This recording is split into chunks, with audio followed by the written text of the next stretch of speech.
અત્યાર સુધી સરકારી અનાજ સગે વગે કરી અને ગરીબોનો કોળિયો છીનવવાનો પ્રયાસ થતો હતો, પણ હવે રાજ્યમાંથી જે કારસ્તાન સામે આવ્યું છે એ હચમચાવી દે એવું છે, કારણ કે એ છે ગરીબોના ભાગની દવા પણ બજારમાં વેચી નાખવાનું કૌભાંડ।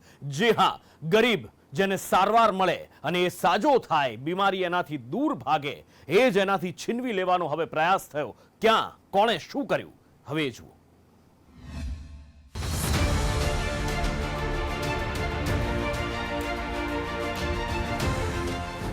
ગરીબોની સંજીવની, અમીરીનું હથિયાર, મફતની દવા, કરોડોની કમાણી, માલામાલનો શોર્ટકટ હવે ભારે પડ્યો।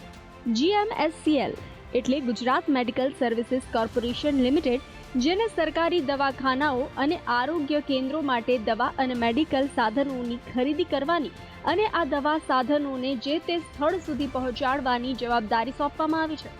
કંપનીને ટેન્ડર આપતા વખતે એવી સ્પષ્ટ જોગવાઈ કરેલી હોય છે કે કોઈ દવાની કિંમત છપાયેલી ન હોવી જોઈએ। જો એવું હશે તો તેને દંડ ફટકારવામાં આવશે। આ સાથે દવા પર ગુજરાત સરકારના ઉપયોગ માટે એવું સ્પષ્ટ લખવું પણ ફરજિયાત છે, જેથી આ દવાઓનો ક્યાંય ગેરઉપયોગ ન થઈ શકે। પરંતુ રાજકોટમાં GMSCLના વેરહાઉસમાં આ સરકારી દવાઓનું મોટું કૌભાંડ સામે આવ્યું છે, જ્યાં ગોડાઉનનો મેનેજર પ્રતિક રાણપરા એક સ્ટીકરથી બે કૌભાંડ આચરતો હતો।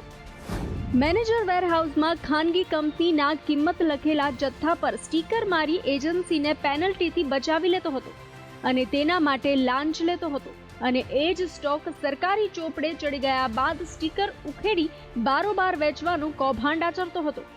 રાજકોટના ગોડાઉનના અન્ય કર્મચારી કબૂલી રહ્યા છે કે મેનેજર પ્રતિક આ પ્રકારે અમારી પાસે પૈસા આપીને સ્ટીકર મરાવતો હતો, તો બીજી બાજુ મેનેજર તેને નકારી કાઢી પોતાને ફસાવવામાં આવતો હોવાનું કહી રહ્યો છે। કઈ પ્રકારના MRP ઉપર સ્ટીકર લગાવતા હતા? શેની ઉપર સ્ટીકર? MRP ઉપર।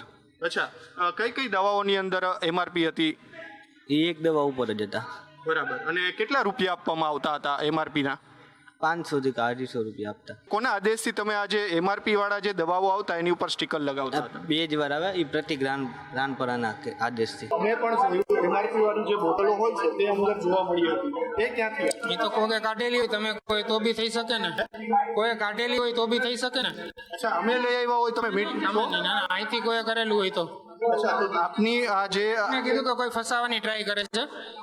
પેલા જે ઇન્દ્રજીતભાઈ એવું કહે છે કે અમને પ્રતિક સાહેબ છે તેમના દ્વારા આ સ્ટીકર જે છે તે 5 થી 6 વાગે એ માટેનો જવાબ મેં આપી દીધેલો છે।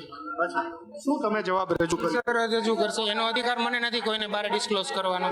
ગોડાઉનના મેનેજર ગમે તેટલું જૂઠું બોલી લે, પણ પુરાવા ચીસો પાડીને સત્ય કહી રહ્યા છે। મેનેજર પ્રતિક સામેના વધુ બે મજબૂત પુરાવાની વાત કરીએ તો એક છે ગોડાઉનના બંધ CCTV અને બીજું છે હેત્વિક હેલ્થ કેરનું બિલ। પ્રતિક દવાઓ જ્યાં સપ્લાય કરવાનું સરકારી ચોપડે એન્ટ્રી મારતો હતો તે હેત્વિક હેલ્થ કેર પ્રતિકનું જ હોવાનો ખુલાસો થયો છે। તેના દુકાનના આસપાસના દુકાન માલિકોએ તેને ઓળખ્યો છે। આ સાથે GMSCLએ કૌભાંડી મેનેજર સામે લાલ આંખ કરી છે। GMSCL MD નવનાથ વાહણે માહિતી આપતા જણાવ્યું છે કે હાલ સમગ્ર મામલે તપાસ ચાલુ છે, ટૂંક સમયમાં વિગતો સામે આવશે। જ્યારે અમને એ ખબર મળી તો એ ટ્રેકિંગ અમને ફ્રીઝ કરી નાખ્યો, એટલે હવે ગોડાઉનથી ના દવા બહાર જાય ના દવા અંદર આવે, એટલે દવાનો જથ્થો છે એ સિક્યોર થઈ ગયું છે। બીજી બાબત, ત્યાં ગોડાઉન ખોલવા પહેલે અમારી અહીંયાથી એક ટીમ પહોંચી ગઈ છે, એ અત્યારે તપાસ કરી રહી છે કે આ જે GMSCLનો લોગો નહીં હતો અને એ બહારથી ચોંટાડવાનો પ્રયત્ન કર્યો છે, એ બાબતની તપાસ તે અત્યારે કરી રહ્યા છે। હાલ તો ગરીબોની સંજીવનીને અમીર બનવાનું હથિયાર બનાવી મફતની દવાઓથી કરોડોની કમાણી કરનાર રાજકોટ GMSCLના મેનેજર પ્રતિક રાણપરાને માલામાલ થવાનો આ શોર્ટકટ ભારે પડ્યો છે। બ્યુરો રિપોર્ટ, સંદેશ ન્યૂઝ।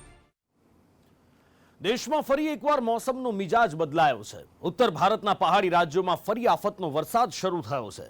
વાદળ ફાટતા ફરી નદીઓમાં તબાહીના પૂર આવ્યા છે, અને આ વચ્ચે તૂટતા પહાડોથી આફતનો માર ડબલ થઈ ગયો છે, જેના કારણે દેવભૂમિ અને હિમાચલમાં જનજીવન અસ્તવ્યસ્ત થઈ ગયું છે। બદલાયો મોસમ પણ નથી બદલાઈ આફત। ફરી એકવાર પહાડી રાજ્યોમાં વરસી આફત। પૂરમાં તણાતી પહાડોમાં દટાતી જિંદગી. ગુજરાતમાં ભલે મેઘરાજાએ વિરામ લીધો હોય, પરંતુ ઉત્તર ભારતમાં આફતનો વરસાદ રોકાયો નથી. મેઘરાજાનું રૌદ્ર સ્વરૂપ ફરી એકવાર ઉત્તર ભારતમાં જોવા મળી રહ્યું છે. દેવભૂમિ ઉત્તરાખંડ અને હિમાચલમાં કુદરત રૂઠી હોય તેમ આફત અનરાધાર વરસી રહી છે, જેણે જનજીવન મુશ્કેલીમાં મૂકી દીધું છે.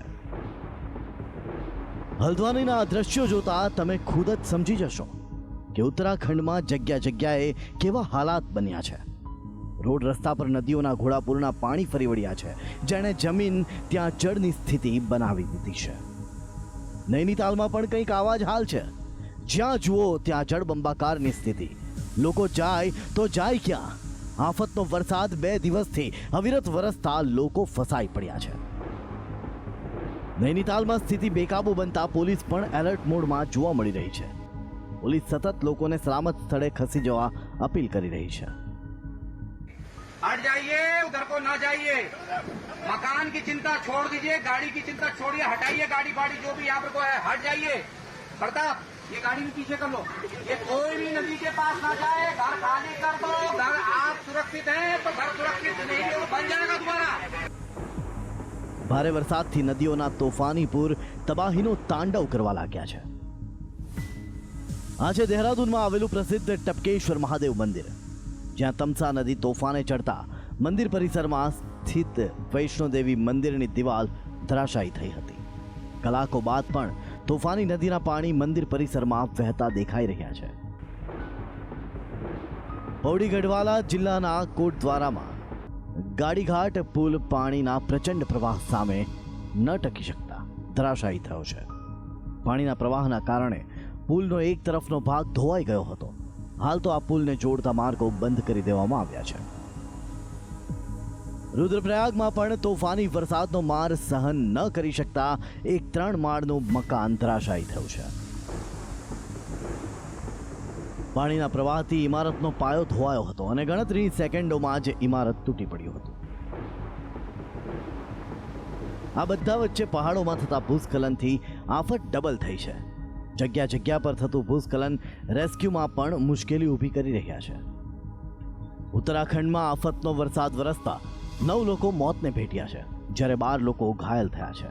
ઋષિકેશના ધલવાલા અને ખારા વિસ્તારમાં ભારે વરસાદ પડતા જિંદગી બચાવવાનું રેસ્ક્યુ મિશન શરૂ કરવામાં આવ્યું હતું, જ્યાં એસડીઆરએફની ટીમે 50 લોકોની જિંદગી મુશ્કેલીમાંથી બહાર કાઢી હતી. તો આવી જ રીતે હલ્દ્વાનીમાં પાણીમાં ફસાયેલા 150 લોકોનું રેસ્ક્યુ કરાયું હતું. મહત્વનું છે કે હિમાચલમાં પણ આફતનો વરસાદ રોકાયો નથી. હિમાચલના સિરમૌરમાં પાવટા સાહિબમાં બુધવારે મોડી રાત્રે વાદળ ફાટતા જળતાંડવ જોવા મળ્યું હતું, જેમાં તાલ ગામમાં આવેલા પૂરે એક મકાન તોડી પાડ્યું હતું. મકાનમાં રહેલા 5 વ્યક્તિમાંથી એકનો મૃતદેહ મળી આવ્યો છે, જ્યારે 4 લોકો હજુ પણ લાપતા છે.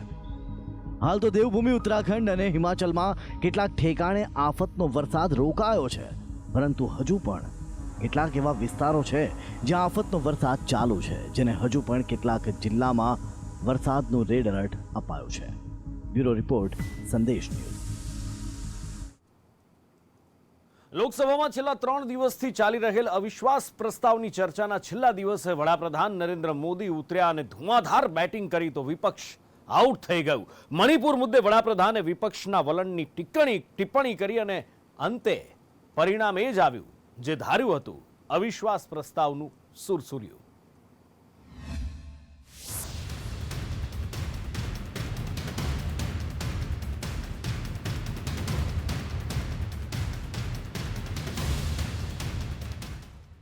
અવિશ્વાસ પ્રસ્તાવ હતો.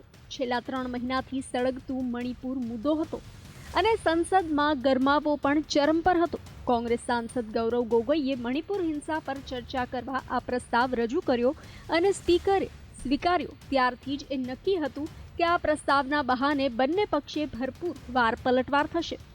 5 વર્ષ પહેલા 2018માં આવેલા પ્રસ્તાવની માફક આ વખતે પણ સરકારની સ્થિતિ તો સ્પષ્ટ જ હતી કે ભારે બહુમતીના કારણે આ અવિશ્વાસની સરકારની સ્થિરતા પર રત્તી ભાર પણ અસર નથી થવાની.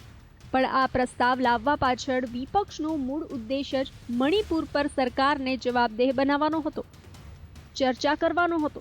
મણિપુર પર પ્રધાનમંત્રીનો જવાબ લેવાનો હતો અને આખરે આજનો દિવસ આ પ્રસ્તાવનો ત્રીજો અને અંતિમ દિવસ રહ્યો.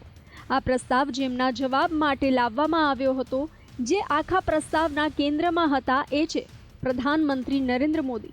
મણિપુર મુદ્દે તેમનો જવાબ રાહ જોવાઈ રહી હતી કે આખરે પ્રધાનમંત્રી શું બોલશે. અને અવિશ્વાસ પ્રસ્તાવના અંતિમ દિવસે પ્રધાનમંત્રી મોદીએ વિપક્ષ પર तीखा बाणनो मार बरसाव्यो. विपक्ष के कुछ दलों के लिए उनके आचरण से, उनके व्यवहार से उन्होंने सिद्ध कर दिया है कि देश से ज्यादा उनके लिए दल है.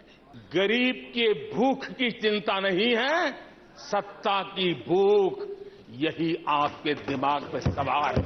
नो कॉन्फिडेंस मोशन पे नो बॉल पर ही करता आगे चलता जा रहा है. इधर से सेंचुरी हो रही है, उधर से नो बॉल हो रहे हैं. अध्यक्ष जी, मैं हमारे विपक्ष के साथियों से यही कहूंगा कि आप तैयारी करके क्यों नहीं आते जी? थोड़ी मेहनत कीजिए. और मैंने 5 साल दिया आपको मेहनत करने के लिए. 18 में कहा था कि 23 में आप आना, जरूर आना. 5 साल भी नहीं कर पाए आप लोग. क्या हाल है आप लोग को. उस समय भी मैंने कहा था कि अविश्वास प्रस्ताव हमारी सरकार का फ्लोर टेस्ट नहीं है. मैंने उस दिन कहा था, बल्कि ये उन्हीं का फ्लोर टेस्ट है. ये मैंने उस दिन भी कहा और हुआ भी वही.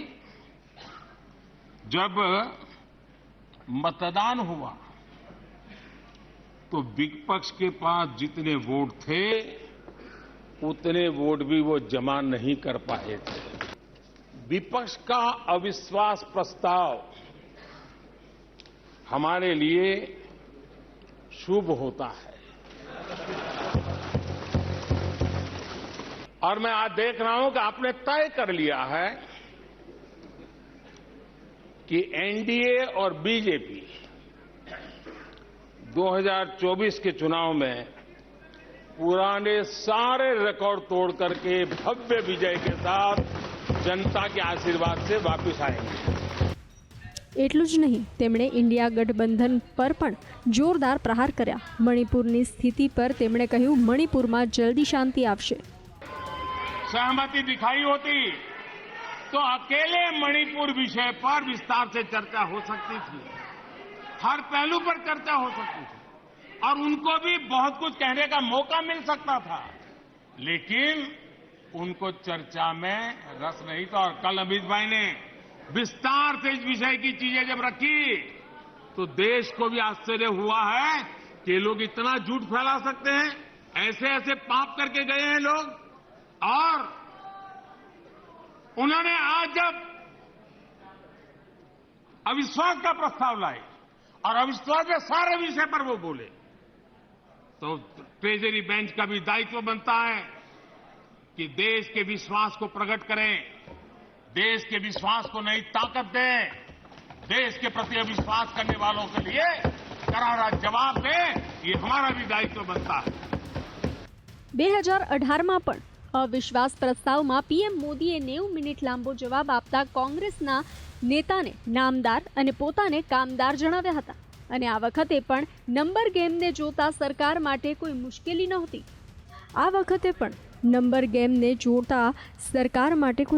નહોતી. પ્રધાનમંત્રીના ભાષણ બાદ વોટિંગ થયું અને પ્રસ્તાવ પડી ગયો. ચર્ચાનો આરંભ આસામથી કોંગ્રેસના સાંસદ ગૌરવ ગોગોઈથી થયો હતો અને તેમણે કેટલાક ગંભીર અને ધારદાર સવાલ કર્યા, જેના જવાબમાં ભાજપના સાંસદ નિશિકાંત દુબેએ આક્રમક પલટવાર કર્યો હતો.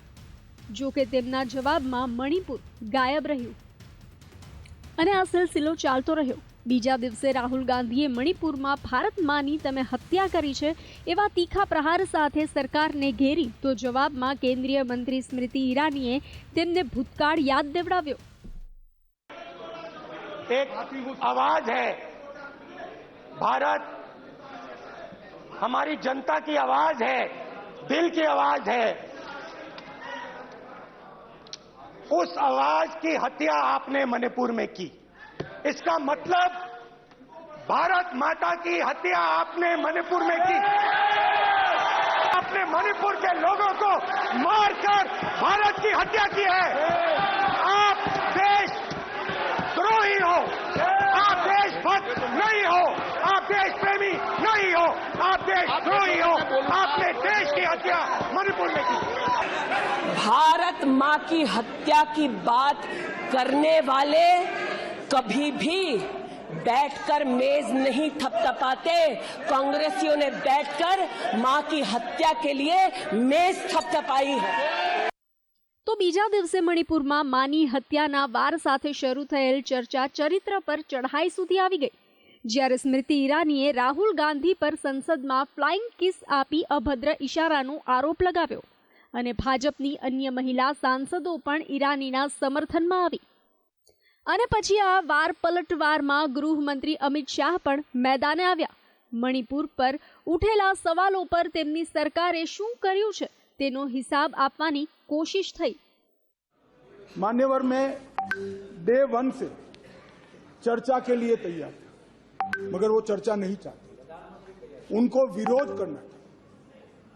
और मैं कहना चाहता हूं, मेरी चर्चा से संतुष्ट न होते तो फिर कहते प्रधानमंत्री करे, प्रधानमंत्री विचार भी करते, मगर आप सदन में चर्चा ही न होने दो। मणिपुर जैसे महत्वपूर्ण मुद्दे पर गृह मंत्री को अपना पक्ष न रखने दे। किस प्रकार की डेमोक्रेटिक व्यवस्था चाहते हैं माननीय?